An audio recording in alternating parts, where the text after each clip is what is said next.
जय हिंद दोस्तों। ADS BMW classes में आपका स्वागत है। आज हम लोग चैप्टर नंबर 5 की बात करेंगे। इससे पहले 4 लेक्चर हो चुके हैं, उसको जाके आप प्लेलिस्ट में देख सकते हैं। हाँ, ये आपके एग्ज़ाम के लिए बहुत उपयोगी होने वाले वीडियो हैं, वन शॉट वीडियो, तो आप जाके उसे अवश्य देखें। और हाँ, ये वीडियो जैसे ही ख़त्म होता है उसके बाद हम लोग जो है मॉडल पेपर स्टार्ट कर देंगे। प्रीवियस ईयर जितने भी एग्ज़ाम में पूछे गए हैं उसको देखते हुए साइंस का पेपर जितना है आपका एकदम कंप्लीट मैं तैयारी करा दूंगा इसमें आपको। तो मॉडल पेपर जल्दी स्टार्ट होने वाला है, उसको देखना ना भूलिएगा आप लोग। चलिए पाठ का प्रारंभ करते हैं हम लोग। अध्याय 5 तत्वों का आवर्त वर्गीकरण, पीरियोडिक क्लासिफिकेशन ऑफ एलिमेंट। सबसे पहले नाम आया यहाँ पर तत्व। इससे पूर्व वाले अध्याय में हमने अध्ययन किया था तत्वों के भौतिक एवं रासायनिक गुणधर्म के बारे में, और इस अध्याय में हम लोग उसकी स्थिति को देखेंगे, उसकी स्थिति को जानने का प्रयास करेंगे। आइए हम बात करते हैं सबसे पहले तत्व की, एलिमेंट्स की। तत्व क्या होता है? यहाँ पर जितने भी मैटर हैं, जितने भी पदार्थ हैं, वो या तो तत्व के रूप में या यौगिक के रूप में या मिश्रण के रूप में उपस्थित हैं। जितने भी पदार्थ हैं तत्व, यौगिक, मिश्रण के रूप में पाए जाते हैं। तत्व क्या होता है? जो एक ही प्रकार के परमाणुओं से मिलकर बना होता है। तत्व वे पदार्थ होते हैं जो एक ही प्रकार के परमाणुओं से मिलकर बने होते हैं। वर्तमान में अगर हम तत्वों की बात करें तो 118 तत्व वर्तमान में ज्ञात है, अभी भी खोज जारी है।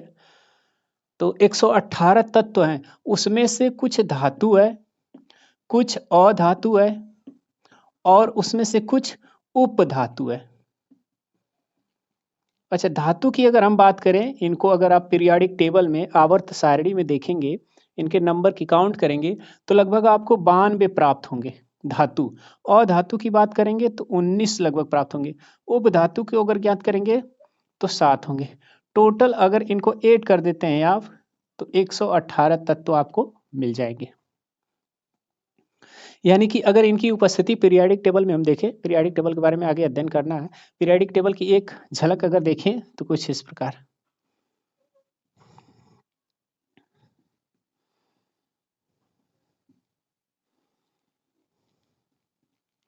तो इसमें यहाँ पर एक सीढ़ी नुमा होगी,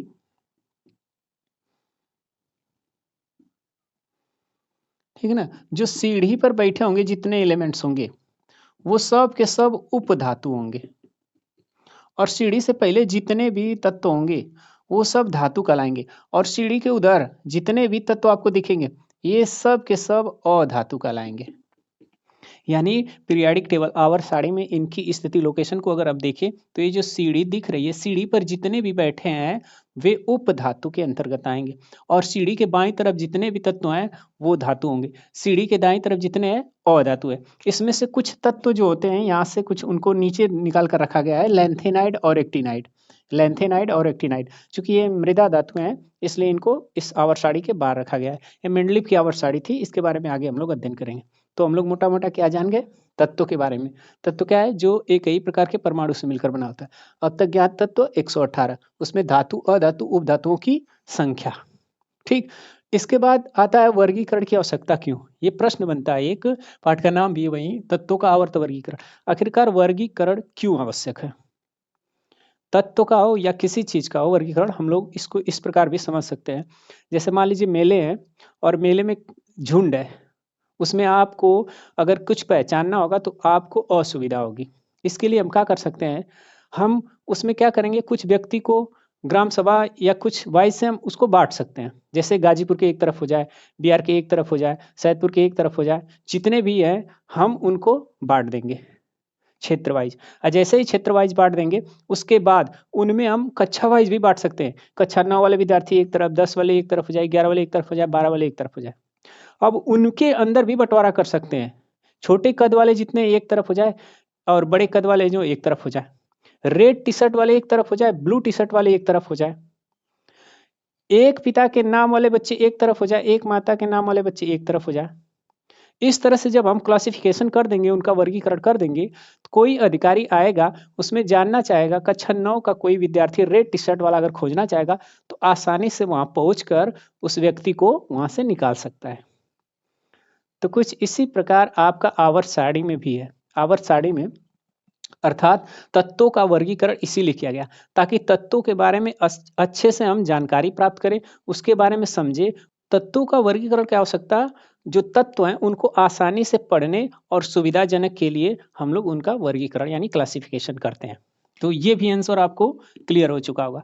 चलिए आइए देखते हैं तत्वों का जब वर्गीकरण हुआ तो उसमें वैज्ञानिक निकल कर आए। सबसे पहले निकल कर आए प्राउट 1815 में, वो भी अपने कुछ नियम तर्क दिए। उसके बाद आए डोबेराइनर 1827 में आए, इन्होंने अपना त्रिक नियम दिया, हम लोगों को ये पढ़ना है ये नहीं पढ़ना है। फिर ड्यूमा आए, ये भी नहीं पढ़ना है। फिर उसके बाद न्यूलैंड ने आए, इन्होंने अष्टक नियम दिया, आगे पढ़ना है। फिर लोथर मेयर आए, ये भी नहीं पढ़ना है। फिर उसके बाद मेंडलीफ आए, इनको पढ़ना है। फिर लास्ट में आए मोजले। इस तरह से तत्वों के आवर्त वर्गीकरण में इन लोगों की महत्वपूर्ण भूमिका थी। चलिए आइए आगे बढ़ते हैं। आप डोबेराइनर का त्रिक नियम, सबसे पहले डोबेराइनर का त्रिक नियम देखेंगे, उसके बाद न्यूलैंड का अष्टक नियम देखेंगे, फिर मेंडलीफ की मूल आवर्त सारणी देखेंगे, उसके बाद आधुनिक आवर्त सारणी अर्थात मोजले द्वारा जो सुधार किया गया उसको हम लोग देखेंगे। तो बात करते हैं डोबेराइनर का त्रिक नियम। नाम से ही लग रहा है त्रिक नियम, त्रिक नियम का मतलब कहीं ना कहीं तीन से इसमें लिया दिया गया है त्रिक। चलिए देखिए, जब तत्वों को मतलब डोबेराइनर ने किया क्लासिफिकेशन करने गए जब वो तत्वों का, तो उन्होंने त्रिक नियम लिया। त्रिक नियम में उन्होंने तत्व लिए और तत्वों को उनको क्या किए कि परमाणु भार के क्रम में व्यवस्थित कर दिए। परमाणु भार का मतलब कोई भी तत्व है, जैसे ये सोडियम है तो इसका परमाणु क्रमांक 11 होता है, परमाणु भार जो होता है वो 23 होता है। हाई परमाणु क्रमांक है Z और ये परमाणु भार है या द्रव्यमान संख्या है, इसको एटॉमिक वेट बोल सकते हैं आप लोग। तो इसके क्रम में उन्होंने व्यवस्थित किया। जब तत्वों को उनके परमाणु भार के क्रम में व्यवस्थित किया तो उन्होंने त्रिक मतलब तीन समूहों वाले कुछ तत्व प्राप्त किए। यहाँ पर आप जो देख रहे हैं ये त्रिक, ये तीन तत्व, ये जो आपको दिख रहे हैं तीन तीन तत्व, इन्होंने तीन तीन तत्व का समूह ऐसा लिया, उसमें उन्होंने पाया कि जब उनको तत्वों के परमाणु भार के क्रम में हम व्यवस्थित कर देते हैं तो उनके मध्य वाला जो तत्व है, जो किनारे पर फर्स्ट और लास्ट के जो दो तत्व हैं, उनके औसत अर्थात माध्य के ठीक लगभग बराबर था। इसको हम लोग इस प्रकार भी समझ सकते हैं। मान लीजिए हम ये उदाहरण लेते हैं, त्रिक नियम में लिथियम सोडियम पोटेशियम लिया, तो लिथियम सोडियम पोटेशियम में क्या किया, लिथियम का और पोटेशियम का इनका माध्य निकाले तो 7 और 39 जोड़ के दूसरे हम भाग दे देंगे तो इनके मध्य वाला, तो वो मध्य लगभग किसके बराबर आया, मध्य वाले यानी सोडियम के लगभग बराबर आया।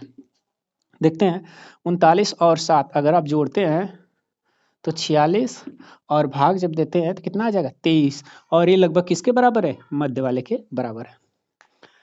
पहला और आखिरी का जब औसत या माध्य निकाले तो लगभग बीच वाले के बराबर आता है। ठीक उसी प्रकार इन तत्वों का निकाल सकते हैं, इन दोनों को जोड़ के आप 2 से भाग लगाइएगा, ये लगभग उत्तर बीच वाले के बराबर आएगा। ठीक उसी प्रकार इसमें भी इन दोनों का माध्य निकालिएगा, माध्य निकालने के लिए इन दोनों को जोड़ के 2 से भाग लगाएंगे, जो आंसर प्राप्त होगा वो लगभग किसके बराबर होगा, मध्य वाले के बराबर होगा। ये उत्तर एग्जैक्ट आ सकता है, इसके साथ साथ लगभग में भी मान आ सकते हैं, कुछ ज़्यादा या कम भी आ सकते हैं, तो परेशान नहीं होना इसमें। इसको नोट कीजिए, उसके बाद अगला नियम देखते हैं। लेकिन उससे पहले ये भी जान लीजिए, उस समय तक ज्ञात तत्वों में केवल 3 त्रिक ही दे पाए। जो डोबेराइनर थे उस समय केवल 3 ही त्रिक दे पाए। 3 त्रिक का मतलब बस ये जो आपको दिख रहे हैं, chlorine bromine iodine, calcium strontium barium, lithium sodium potassium, ये त्रिक बस केवल 3 ही त्रिक उस समय ज्ञात थे आपको। तो यही इनकी लिमिट थी, सीमा थी। चलिए न्यूलैंड का अष्टक सिद्धांत हम लोग देखते हैं। न्यूलैंड के अष्टक सिद्धांत किसने दिया था, न्यूलैंड ने दिया था। अच्छा, अष्टक से नाम सही लग रहा है, कहने का 8 से रिलेटेड है यहाँ पर।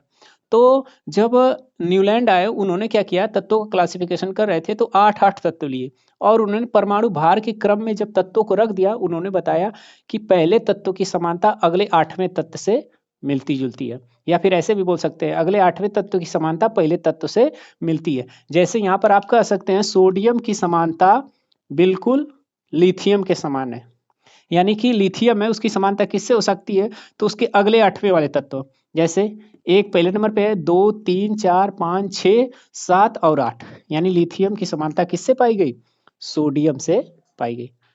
ठीक, समानता का मतलब है कि उनकी उपस्थिति कहाँ पर उपस्थित है, वो उनके इलेक्ट्रॉनिक विन्यास लिखे तो आखिरी कक्षा में कितने इलेक्ट्रॉन है उसके और इसके कितने, उनके कोषों की संख्या इनके कोषों की संख्या, यानी रासायनिक गुणधर्म बिल्कुल समान मिलते जुलते। तो लिथियम की समानता सोडियम से। अच्छा, इन्होंने संगीत के सुर से, संगीत के 7 सुर थे, सा रे गा मा पा धा नी, यानी अगर हम इन 7 सुर को, संगीत के ये 7 सुर है, अगर इन सातों सुर को अगर हम इनको अलग अलग जो सुर है उनको अगर हम संयोजित करें तो इससे राग की रचना होती है। संगीत की दुनिया में अगर आप इंटरेस्ट रखते होंगे तो ये सारे गामा पा धा नी ये जितने भी है संगीत के 7 सुर है, और इनको अलग अलग आप संयोजित करके अलग अलग धुन यानी राग की रचना कर सकते हैं आप लोग। तो उसी से समानता की इन्होंने, न्यूटन का अष्टक नियम। और इसकी एक लिमिट क्या रही, इसकी लिमिट ये रही कि ये कैल्शियम तक ही सीमित रहा, जो कैल्शियम है यहां तक ही समानता दे पाया, इसलिए इसको भी नकार दिया गया, इस नियम को भी क्या किया गया, नकार दिया गया। नोट कीजिए, इसके बाद हम लोग आगे बढ़ते हैं, मेंडलीव को देखते हैं। आइए दोस्तों देखते हैं मेंडलीव की मूल आवर्त सारणी। अच्छा, अगर आपसे प्रश्न ये बनाए कि आवर्त सारणी के निर्माता कौन है, तो आप बताएंगे मेंडलीव महोदय, आवर्त सारणी के जन्मदाता। आवर्त सारणी का निर्माण इन्होंने ही किया था।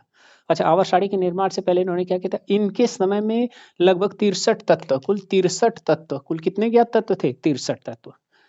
मेंडलीव के जमाने में कुल 63 तत्व ज्ञात थे और उनका वर्गीकरण इनके लिए बहुत कठिन था। तो इन्होंने क्या किया, ताश के पत्ते लिए, जो ताश के पत्ते होते हैं, उन्होंने क्या किया, सभी तत्वों के नाम लिखे, और सभी के नाम लिखने के बाद उनके वहाँ पर गुण लिखे कि ये जमीन में पाया जाता है, ये जल में पाया जाता है, ये भूमि में यहाँ पर मिलता है, ठीक है ना। इस तरह से सभी का वर्गीकरण करके उन पे लिख दिए। लिखने के बाद उनको चस्पा किए दीवालों पर। तो मान लीजिए एक तरफ दीवार पे जब चपकाए, तो मान लीजिए ये जमीन, जमीन में पाए जाने वाले जितने उनको एक तरफ कर दिए, फिर जल में पाए जाने वाले एक तरफ, ये उनका वर्गीकरण का कुछ तरीका था ऐसा। इस तरह से करते करते पूरे रूम को उन्होंने पत्तियों से सजा डाली, और इतना करने के बाद तब उन्होंने क्या किया, आवर्त सारणी का निर्माण किया। और जब उन्होंने आवर्त सारणी का निर्माण किया तो उसमें तत्वों को किस प्रकार रखा था, तो तत्वों को उनके परमाणु द्रव्यमान के रूप में रखा था, परमाणु द्रव्यमानों के क्रम में रखा था। पूछा जाता है मेंडलीव की मूल आवर्त सारणी किस पर आधारित है, तो परमाणु द्रव्यमान पर, यानी द्रव्यमान संख्या के रूप में व्यवस्थित है। द्रव्यमान संख्या हमने आपको समझाया था, मान लीजिए सोडियम है 11 और 23 है, तो द्रव्यमान संख्या या परमाणु भार का मतलब ये हुआ। तो मेंडलीव ने इसके आधार पर तत्वों का वर्गीकरण आवर्त सारणी में अपने दर्शाए थे। अच्छा, मेंडलीव की आवर्त सारणी की अगर हम बात करें तो उसमें 8 ऊर्ध्वाधर स्तंभ थे और 6 क्षैतिज पंक्तियां थी। ऊर्ध्वाधर स्तंभ का मतलब ये हुआ इस तरह से लाइन, इनको हम लोग वर्ग कह सकते हैं या समूह कह सकते हैं या ग्रुप भी कह सकते हैं, इस तरह से लाइन। और इस तरह से लाइन कुल कितनी टोटल थी, 8 थी।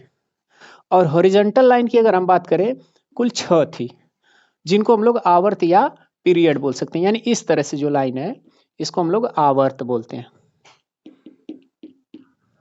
इस तरह से लाइन 6 थी, इस तरह से जो लाइन खींचे थे वो लगभग 8 खींचे थे, जैसा कि आप बोर्ड में देख सकते हैं। यहाँ पर बोर्ड पे जो आपको दिख रहा है मेंडलीव की मूल आवर्त सारणी है, इसमें ऊर्ध्वाधर स्तंभ जो दिख रहे हैं 8, इनको वर्ग या समूह कह सकते हैं, और जो 6 क्षैतिज पंक्तियां दिख रही हैं इनको आवर्त या पीरियड कहते हैं। चलिए आगे देखिए, इनकी उपलब्धि की हम बात करें तो जितने भी अज्ञात तत्व थे उनके लिए रिक्त स्थान छोड़ दिया था। उस समय तो 63 ही तत्व थे, 63 तत्व थे और आगे संभावना थी और मिलने की, तो उन्होंने क्या किया कि उनके लिए रिक्त स्थान छोड़ दिया ताकि वो बाद में प्राप्त हो, तो इसके इस आवर्त सारणी में हम लोग स्थान दे सके। इसके साथ साथ जैसे यहाँ पर स्कैंडियम, गैलियम, जर्मेनियम, ये सब तत्व है बाद में ज्ञात हुए, तो उनको उसमें रखा गया उनके स्थान पर। समान गुणधर्म वाले तत्वों को एक स्थान मिला, यानी इस समय जितने भी तत्व थे, मान लीजिए वर्ग 1 है तो वर्ग 1 में समानता पाई जाने वाली तत्वों को ही रखा गया है। मान लीजिए जमीन के अंदर मिलते हैं तो जमीन के अंदर वाले इसमें पाए जाएंगे, ये जो है जल के अंदर पाए जाते हैं तो जल के अंदर वाले तत्व इसमें पाए जाएंगे, तो यही एक स्थान मिला। अच्छा, पिछली व्यवस्था को छेड़े बिना अक्रिय गैसों को रखा गया, बाद में हीलियम, नियान, आर्गन, क्रिप्टॉन, ये सब निष्क्रिय गैसें हैं, जो बहुत कम मात्रा में वायुमंडल में पाई जाती है, इसलिए उस समय खोज नहीं हो पाई थी। और खोज के पश्चात इनको बिना इस आवर्त सारणी को डिस्टर्ब किए बिना इनको लास्ट में ले जाकर पीछे रख दिया गया। अच्छा, इसकी कुछ सीमाएं थी, लिमिट थी। क्या थी? समस्थानिकों की स्थिति स्पष्ट नहीं कर पाए, ये सबसे बड़ी कमी थी। अच्छा, इसको इस इनके मूल आवर्त सारणी को नकारने में सबसे बड़ा रोल यही था कि जितने भी समस्थानिक थे उनकी स्थिति का कोई पता नहीं था। इसके साथ साथ हाइड्रोजन की स्थान निश्चित नहीं थी। इसके साथ साथ कुछ तत्व के परमाणु जो द्रव्यमान थे वो आगे वाले के पीछे लिख दिए गए थे, पीछे वाले के आगे लिख दिए गए थे। ये कमियां थी। अच्छा, समस्थानिक का मतलब क्या हुआ? समस्थानिक, समस्थानिक जिनके स्थान समान हो। जैसे हाइड्रोजन के 3 समस्थानिक हैं, 1H1, 1H2, 1H3। देखिए हाइड्रोजन के 3 समस्थानिक हैं, इनका परमाणु क्रमांक 1, परमाणु क्रमांक 1, परमाणु क्रमांक 1, लेकिन परमाणु भार अलग अलग है, 1, 2, 3। अब सोचिए परमाणु भार के रूप में अगर व्यवस्थित करेंगे तो इस आवर्त सारणी में हाइड्रोजन को ही कितने स्थान मिलेंगे? 3 स्थान इनको चाहिए। तो इससे समस्या होने लगी। अब बहुत सारे ऐसे तत्व हैं जिनके बहुत सारे समस्थानिक है। हाइड्रोजन के 3 समस्थानिक थे, ऐसे ही कुछ तत्व हैं जिनके अनेकों समस्थानिक है। तो इस तरह से तो पीरियोडिक टेबल भर ही जाएगा। तो ये समस्थानिकों की स्थिति स्पष्ट नहीं कर पाए, तो इनकी ये कमी थी। आइए इनकी कमी को सुधारने के लिए अब आएंगे मोजले साहब। 1913 में उन्होंने क्या किया कि ये जो परमाणु द्रव्यमान के रूप में उन्होंने व्यवस्थित किया था, इसको हटा के उन्होंने क्या किया कि द्रव्यमान संख्या, परमाणु संख्या के रूप में व्यवस्थित कर दिया। जो मेंडलीव थे उन्होंने द्रव्यमान संख्या यानी परमाणु द्रव्यमान के रूप में व्यवस्थित किए थे तत्वों को, इन्होंने क्या किया? परमाणु संख्या है, एटॉमिक नंबर के रूप में व्यवस्थित कर दिया।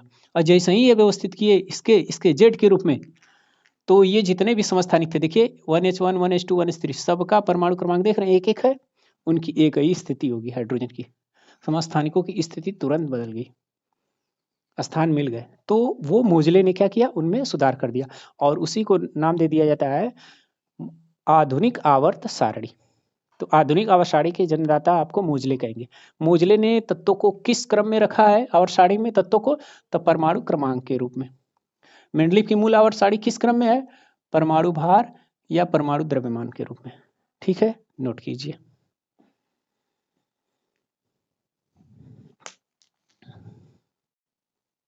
अभी आप लोग जो बोर्ड पे देख रहे हैं ये आधुनिक आवर्त सारणी है। अच्छे से ध्यान से इसे देख लीजिए एक नज़र, फिर इसी के बारे में हम लोग आगे चर्चा करते हैं। उम्मीद है आपने देख लिया होगा। आइए समझते हैं।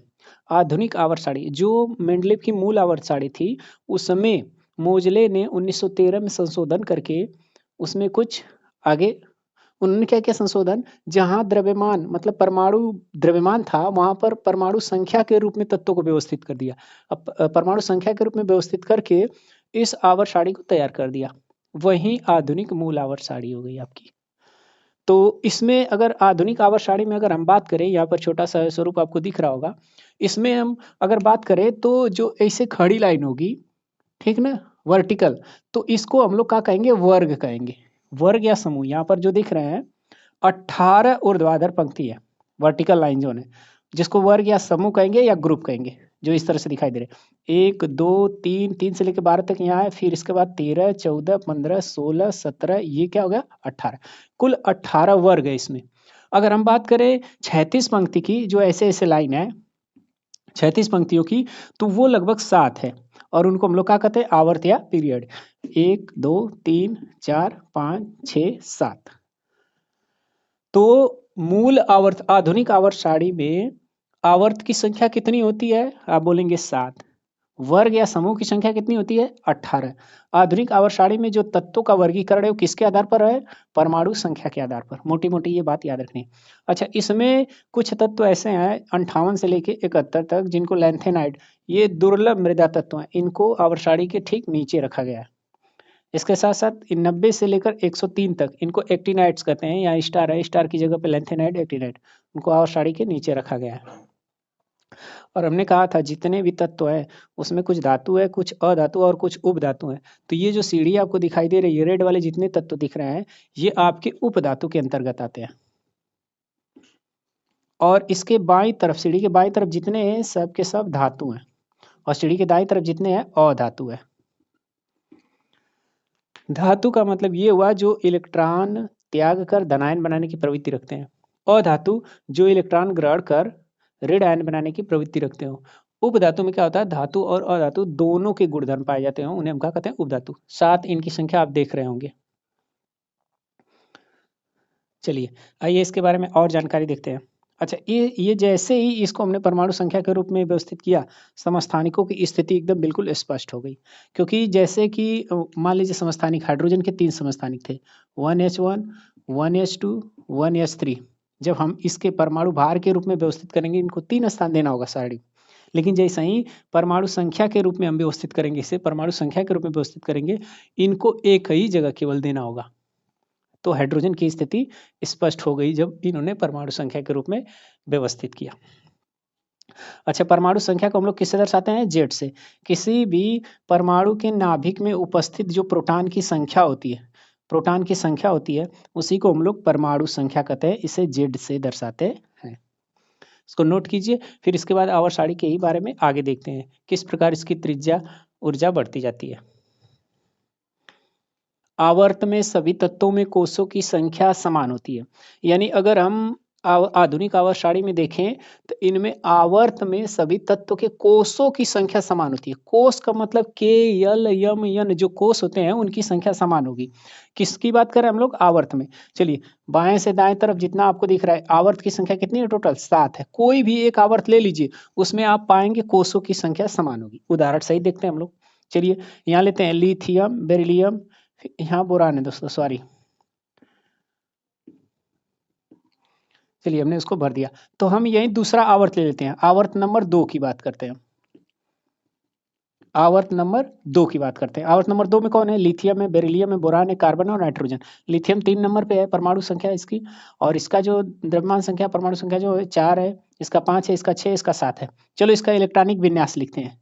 तो के यल में भरेंगे, 3 इलेक्ट्रॉन भरना है, के और यल में, के और यल में, के और यल में, के और यल में, के और यल में। चलिए इसमें जब 3 इलेक्ट्रॉन भरना है तो 2 और 1, इसमें भरेंगे 2 और 2, इसमें भरेंगे 2 और 3, 2 और 4, 2 और 5। आप देख रहे हैं कि इसमें के यल, के यल, सभी इलेक्ट्रॉन बस के यल, के यल देख रहे हैं भरे कि नहीं। यानी कोषों की संख्या इसमें कितनी है, 2। तो जितने भी तत्व आवर्त थे, आवर्त में जितने भी तत्व, किसी भी आवर्त का ले लीजिए एक, अगर उसमें आवर्त की संख्या किसी भी आवर्त में जो कोष है, ये कोष है, इसमें कोष की संख्या कितनी थी, 2। इसमें भी आप 2 पाएंगे, इसमें भी 2 पाएंगे, इसमें भी 2 पाएंगे, इसमें भी। किसी भी आवर्त में कोष की संख्या समान होती है। ये पहला पॉइंट क्लियर हो चुका होगा। अब चलिए वर्ग या समूह में हम बात करें तो संयोजी इलेक्ट्रॉन समान होते हैं। कोई भी एक वर्ग या समूह ले लीजिए, 18 वर्ग है, कोई वर्ग एक ले लीजिए। हम ले लेते हैं ये, हमारे लिए ना करो रब से फरियाद।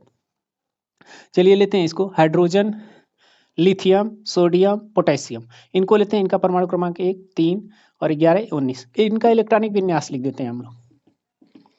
तो एक के हो गया, यल हो गया, यम हो गया, यन हो गया। चलिए भरिए, यहाँ 1 इलेक्ट्रॉन होगा, 3 इलेक्ट्रॉन बनना है तो 2 और 1 होगा। 11 इलेक्ट्रॉन बने तो 2 और 8 और 1। एक अच्छा 9 में आप पढ़ चुके हैं, इसको देखते हुए हम पढ़ा रहे हैं।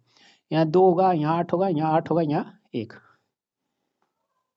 ये इलेक्ट्रॉनिक विन्यास हमने लिख दिया। तो हमने कहा संयोजी इलेक्ट्रॉन समान हो गए। देखिए संयोजी इलेक्ट्रॉन का मतलब हुआ आखिरी कक्षा में उपस्थित इलेक्ट्रॉन। आखिरी कक्षा में इलेक्ट्रॉन 1, आखिरी कक्षा में इलेक्ट्रॉन 1, आखिरी कक्षा में इलेक्ट्रॉन 1, आखिरी कक्षा में इलेक्ट्रॉन 1। इनमें संयोजी इलेक्ट्रॉन सब में कितना था, 1। यानी किसी भी वर्ग में अगर उसको उठा लेते हैं तो उसमें जो संयोजी इलेक्ट्रॉन होंगे बिल्कुल समान होंगे। किसमें, वर्ग या समूह में। संयोजकता की बात करेंगे तो जितने भी, कोई भी एक वर्ग उठा लीजिए, उसमें सबकी संयोजकता सेम होगी। संयोजकता का मतलब लास्ट कक्षा में जितने इलेक्ट्रॉन की कमी है या अधिकता है अष्टक पूरा करने में, देखिए एक एक इलेक्ट्रॉन की सब में अधिकता है, इसलिए सबकी संयोजकता 1 है। अब बात करें संयोजकता, मतलब इधर नीचे आने पर संयोजकता में कोई परिवर्तन नहीं होता। संयोजकता बिल्कुल क्या होती है, समान होती है। लेकिन अगर आप बाएं से दाएं जाते हैं, देखिए इसमें आखिरी कक्षा में 1 इलेक्ट्रॉन कमी, यहाँ 2 इलेक्ट्रॉन की अधिकता, 3 इलेक्ट्रॉन की अधिकता, 4 इलेक्ट्रॉन, यहाँ पर 3 इलेक्ट्रॉन। यानी इसकी संयोजकता की बात करेंगे तो 1 होगी, इसकी संयोजकता 2, इसकी संयोजकता 3, इसकी संयोजकता 4, इसकी संयोजकता 3 होगी। फिर इस तरह से घटती जाएगी। यानी किसी भी, अगर आप वर्ग की बात करेंगे तो उनमें जो संयोजकता होगी बिल्कुल समान होगी। लेकिन अगर आप आवर्त की बात करेंगे, आवर्त में बाएं से दाएं जाने पर संयोजकता पर क्या प्रभाव पड़ता है? तो पहले संयोजकता बढ़ती है 1 2 3 4, फिर घटना शुरू हो जाती है 1 2 3 4, फिर 3 2 1, फिर कितनी हो जाती है लास्ट में 0। यानी जितनी अयस्क्रिय गैसें 18वें वर्ग में helium, neon, argon, krypton, xenon, radon, ये जितनी है निष्क्रिय गैसें, हल्की गैसें हैं, वो उनके अष्टक पूर्ण होते हैं। तो संयोजकता बाएं से दाएं जाने पर, किसी भी आवर्त में बाएं से दाएं जाने पर उनकी संयोजकता पहले बढ़ती है, फिर घटते घटते शून्य हो जाती है। लेकिन वही वर्ग में ऊपर से नीचे आएंगे तो संयोजकता उनकी एकदम समान रहती है। चलिए परमाणु साइज की बात करते हैं। परमाणु साइज का मतलब ये हुआ कि जैसे मान लीजिए यहाँ पर हम हाइड्रोजन के लेते हैं, तो हाइड्रोजन का ये नाभिक हो गया, नाभिक में पहली कक्षा के कक्षा हो गई, ये यल कक्षा, ये यम कक्षा, ये यन कक्षा। अगर मान लीजिए इलेक्ट्रॉन यहाँ तक भरे तो उसकी त्रिज्या जो यहाँ तक होगी, यानी बाहरी कोश में जितने इलेक्ट्रॉन भरे हैं बाहरी कोश तक, उनकी नाभिक से जो दूरी होगी वही परमाणु साइज। और परमाणु साइज परमाणु त्रिज्या को बताता है। अगर यल तक इलेक्ट्रॉन भरे तो हाई त्रिज्या है, अगर यम तक भरे तो ये हो, अगर यन तक इलेक्ट्रॉन भरे तो ये। देखिए यच, इसमें इलेक्ट्रॉन कहाँ तक भरे? के तक भरा, यानी इसका साइज छोटा होगा। इसमें देखिए अब के और यल तक भर गया, इसकी साइज बड़ी हो गई। अब देखिए इसमें यन में इनकी साइज के यल यम, यानी इसकी त्रिज्या यानी साइज अब बड़ी हो गई। यानी जैसे जैसे आप देख रहे हैं किसी भी वर्ग में ऊपर से नीचे आने पर उनकी जो परमाणु त्रिज्या होती है, परमाणु साइज होती है, वो इंक्रीज करती है, बढ़ती जाती है। अगर हम बात करें दाईं तरफ, तो दाईं तरफ तो के एल एम में आप देख रहे थे के एल था, यानी कोस बराबर था, बढ़ ही नहीं रहा है, यानी उनकी त्रिज्या घटती है। क्यों बढ़ती है? पहले इलेक्ट्रॉन 1 था, 2 हो गया, 3 हो गया, 4 हो गया, 5 हो गया। तो जैसे जैसे कक्षा में इलेक्ट्रॉन की संख्या बढ़ती जाएगी तो ये बढ़ेगा नहीं, नाभिकीय बल इन इलेक्ट्रॉनों को खींच के और छोटा कर देगा। तो किसी भी अगर हम आवर्त की बात करेंगे तो बाएं से दाएं जाने पर उनकी परमाणु त्रिज्या घटती है, जबकि ऊपर से नीचे आने पर वर्ग में परमाणु जो त्रिज्या होती है वो बढ़ती जाती है। तो नोट कीजिए इतना। धात्विक गुण के बारे में, धात्विक गुण का यहाँ अर्थ ये हुआ तत्व के परमाणु द्वारा इलेक्ट्रॉन त्यागना। धात्विक गुण का मतलब हुआ कितने इलेक्ट्रॉन वो त्याग रहा है। जितना इलेक्ट्रॉन त्यागेगा उतना ही वो धनावेशित होता जाएगा, और जितना इलेक्ट्रॉन ग्रहण करेगा उतना ही वो ऋणावेशित होता जाएगा। यानी अगर हम बात करें धातुओं की, तो आवर्त सारणी में धातुएं हमारी किधर है? बाई तरफ। किधर है? बाई तरफ। और दाई तरफ कौन है? अधातु। आवर्त में बाएं से दाएं जाने पर धात्विक गुण कम होती जाती है। जैसे जैसे आवर्त में हम बाएं से दाएं जाएंगे इनका धात्विक गुण क्या होता जाएगा? कम होता जाएगा। क्यों? क्योंकि इनके इलेक्ट्रॉन जो त्यागने की क्षमता है वो धीरे धीरे कम होगी। क्यों? क्योंकि इनके जो है कोष हैं वो धीरे धीरे क्या होंगे, उनमें इलेक्ट्रॉन बढ़ता जाएगा। इलेक्ट्रॉन बस बढ़ेगा, कोष नहीं बढ़ेगा, याद रखिएगा, कोष समान रहता है, कोष पे इलेक्ट्रॉन बढ़ेगा। और जब इलेक्ट्रॉन बढ़ेगा तो इलेक्ट्रॉन बढ़ता जाएगा, और जैसे जैसे आगे बढ़ेंगे इलेक्ट्रॉन बढ़ते जाएंगे कोष में, और वो नाभिकीय बल उससे मजबूत होता जाएगा, यानी आवेश बढ़ता जाएगा, जिसकी वजह से वो क्या होंगे? देखिए यहाँ पे लिखा है, क्योंकि इलेक्ट्रॉन पर नाभिकीय आवेश बढ़ता जाता है और इलेक्ट्रॉन त्यागने की प्रवृत्ति क्या होती है? घट जाती है। इस बात को आपको याद रखना है। बाएं से दाएं जाने पर जो इलेक्ट्रॉन त्यागने की प्रवृत्ति वो क्या होती है? घटती है। और आगे क्या लिखा है? समूह में ऊपर से नीचे आने पर धात्विक गुण बढ़ता है। धात्विक गुण क्यों बढ़ता है? क्योंकि जैसे जैसे ऊपर से नीचे आते हैं कोषों की संख्या बढ़ती है, और कोष के बाहर एकदम बाहरी कक्षा में देखते हैं इलेक्ट्रॉन बहुत कम रहते हैं, और इलेक्ट्रॉन बहुत कम रहते हैं तो नाभिकीय बल कम लगता है, आवेश कम है, जिसकी वजह से वो त्याग देते हैं। और जब इलेक्ट्रॉन त्याग देंगे यहाँ पर देखेंगे धात्विक गुण बढ़ता जाएगा, क्योंकि संयोजकता इलेक्ट्रॉन पर नाभिकीय आवेश घटता है तथा बाहरी इलेक्ट्रॉन सुगमतापूर्वक निकल जाते हैं। जब इलेक्ट्रॉन निकल जाएंगे तो धनावेशित हो जाएगा, यानी उसका धात्विक गुण बढ़ जाएगा। तो ये पॉइंट था धात्विक गुण के बारे में। अब इसके आगे हम लोग देखेंगे अधात्विक गुण। अब अधात्विक गुण देखते हैं हम लोग, ठीक उसके विपरीत होगा। इसमें जितनी भी अधातुएं हैं वो दाईं तरफ है, आवर्त सारणी में दाईं तरफ है।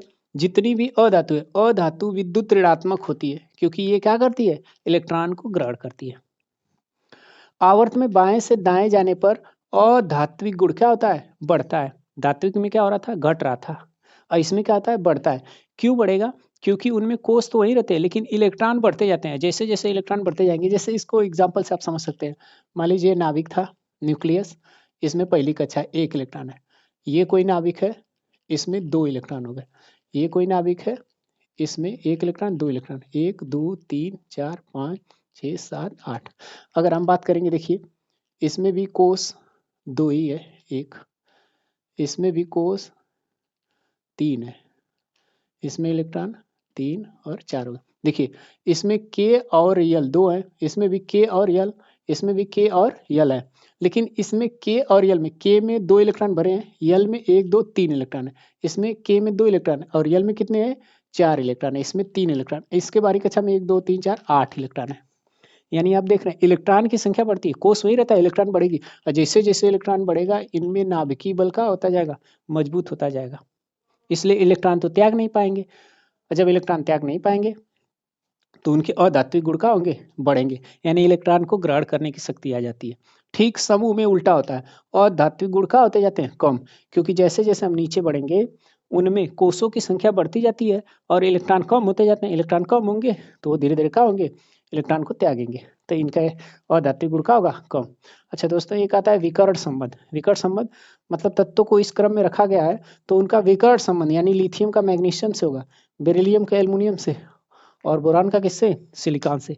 ये विकर्ण संबंध को दर्शाता है, एग्जाम में पूछता है विकर्ण संबंध को उदाहरण सहित स्पष्ट कीजिए, तो आपको इसी तरह से दूसरा और तीसरा आवर्त ले लीजिए, उसमें तत्व को दिखा दीजिए, दिखाने के बाद विकर्ण स्वरूप दिखा दीजिए, यानी लिथियम की समानता मैग्नीशियम से पाई जाएगी। चलिए इसको नोट कर लीजिए, इसके बाद हम लोग आगे देखेंगे किसी तत्व की स्थिति का पता लगाएंगे। हम लोग इलेक्ट्रॉनिक विन्यास लिख कर किसी तत्व की स्थिति पता लगाएंगे। मान लीजिए हम कह दिए कि परमाणु क्रमांक 17 वाला तत्व की स्थिति बताइए, यानी किस आवर्त के किस वर्ग में है, आपको यहाँ पर दिख रहा होगा 17 क्लोरीन इसमें है, आगे हम लोग देखेंगे। हाँ फ्लोरीन क्लोरीन यहाँ पर मिलेगा आपको, ठीक है। फिर इसी प्रकार से हम लोग इलेक्ट्रॉनिक विन्यास लिख कर उसकी स्थिति का पता लगाएंगे।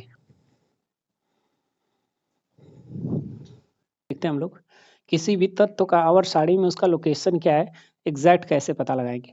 तो उससे पहले जानकारी के लिए हम बता दें, जो पहला तत्व है आवर्त है इसमें 2 तत्व होंगे, हाइड्रोजन और हीलियम। अगर हम बात करें दूसरे और तीसरे की तो इसमें 8 तत्व होंगे, अगर इस तरह से गिनते जाए तो 8 तत्व होंगे। और इसके बाद ये दोनों तत्व अगर हम ले तो इसमें 18 तत्व आएंगे, और आखिरी छठवें और 7वें आवर्त की अगर बात करेंगे तो इसमें 32 और 32 होंगे। इनको क्रम से अगर गिनती करेंगे तो यहाँ पर 32 नहीं आएंगे, यहाँ पर जो स्टार बनाया गया लेंथेनाइड और एक्टिनाइड में चले गए, उनको भी आपको इसमें ऐड करना होगा, तब जाके ये पूरे टोटल 32 मिलेंगे। चलिए आप देखते हैं क्वेश्चन की तरफ। परमाणु संख्या 17 की आवर्त सारणी में स्थिति क्या होगी। तो परमाणु क्रमांक जो 17 है उसका इलेक्ट्रॉनिक विन्यास लिखेंगे सबसे पहले, इलेक्ट्रॉनिक विन्यास के आधार पर ही उनकी स्थिति को डिसाइड कर सकते हैं आप लोग। चलिए इलेक्ट्रॉनिक विन्यास लिखेंगे, के यल यम यन कक्षा बना लेंगे कोष, फिर यहाँ पर 2 होगा 8 होगा और क्या होगा 7 होगा, 8 2 10 7 17। यानी जो ये कोष की संख्या है उसके आवर्त को डिसाइड करेगी। एक चीज आपको मिल गया, यानी आवर्त की संख्या, कौने आवर्त में ये तत्व है, परमाणु क्रमांक 17, वैसे ये क्लोरीन है, क्लोरीन है। तो इसमें आवर्त की अगर हम बात करें तो कोष गिन लो, कितने कोष हैं, कोष गिन लिए वही आवर्त होगा। कितने कोष हैं 1 2 3, यानी आवर्त नंबर 3 में है। और कौन से वर्ग का तत्व है ये भी गिनना है आपको। तो देखिए पहले वाले में कितने तत्व होंगे, इस वाले में 2 तत्व हो जाएंगे, 2 तत्व भर गए। इसमें कितने तत्व हो गए 8 तत्व, यानी 8 2 10 तत्व हो गए। और लगभग हमको 17वें नंबर पे उसको लाना है, तो 17वें नंबर मतलब इसी में आएगा, इसके बाद वाले में, यानी इसमें 8 तत्व भर चुका है, इसमें 2 तत्व भर चुका है, अब इसमें जो तत्व बचा है इसमें आएगा, तो इसी तीसरे आवर्त के चौथे नंबर पे रहेगा। तो देखिए इसमें 2 भर गया, इसमें 8 भर गया, तो इसमें जब भी होगा तीसरे वाले में तो इस 7वें नंबर पे होगा। कितने नंबर पे 7वें नंबर पे, तो वर्ग नंबर इसका कितना होगा 7। अगर आप इधर से गिनते जाएंगे 1 2 3 1 2 3 4 5 6 7, तो ये 7वें नंबर पे मिलेगा, 1 2 3 4 5 6 और 7, यहाँ से गिनना है 1 2 3 4 5 6 7, यहाँ पर आपको क्लोरीन की स्थिति मिलेगी। यानी आवर्त नंबर 3 के वर्ग नंबर 7वें में, आवर्त नंबर 3, आवर्त नंबर 3 है, आवर्त नंबर 3 में 7वां तत्व है, सॉरी वर्ग नहीं लिखना है यहाँ पर, 17वां वर्ग वैसे होगा ही, 7वां तत्व होगा। तीसरे आवर्त में 7वां तत्व होगा, वही होगा क्लोरीन की स्थिति। चलिए आइए परमाणु संख्या हम 29 वाला तत्व लिखते हैं। 29 वाले तत्व का नाम क्या है? सबसे पहले कॉपर होगा 29। इसका इलेक्ट्रॉनिक विन्यास लिखते हैं हम लोग। यहाँ 2 होगा, यहाँ 8 होगा, यहाँ पर 2 होगा, 12 और यहाँ पर 29 घटा देंगे, यहाँ पर आपका हो जाएगा 17। चलिए देखिए 2 8 और 7 और 2, देखिए कोष की संख्या कितनी है? 1 2 3 और ये 4, 1 2 3 और 4, यानी आवर्त नंबर कौन सा हो गया? आवर्त नंबर हो गया 4। चौथे आवर्त यानी ये होगा आपका। चौथे आवर्त में कौन से नंबर पे होगा? चौथे आवर्त में देखिए 2 8 17 और 2 है। कोष होंगे वो आवर्त डिसाइड करेंगे। KLMN 4 कोष हैं, आवर्त की संख्या कितनी होगी? 4।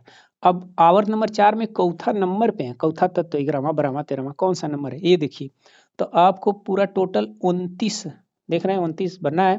तो 29 के लिए पहले वाले में देख लीजिए कितने इलेक्ट्रॉन भर सकते हैं? 2 भर सकते हैं हम। दूसरे वाले में 8, तीसरे वाले में 8, टोटल गिनिए कितना हुआ? 8 2 10 8 18। कितना बच गया 29 से? 11 बच गया ना, वही आपका नंबर होगा 11वां नंबर। उम्मीद है आप लोग कर लिए होंगे। ये पाठ की समाप्ति इसी जगह होती है, इसको नोट कर लीजिएगा। अब इसके बाद जो है बोर्ड का हम लोग प्रीवियस ईयर क्वेश्चन पेपर देखेंगे, उसको अच्छे से तैयारी करेंगे। धन्यवाद।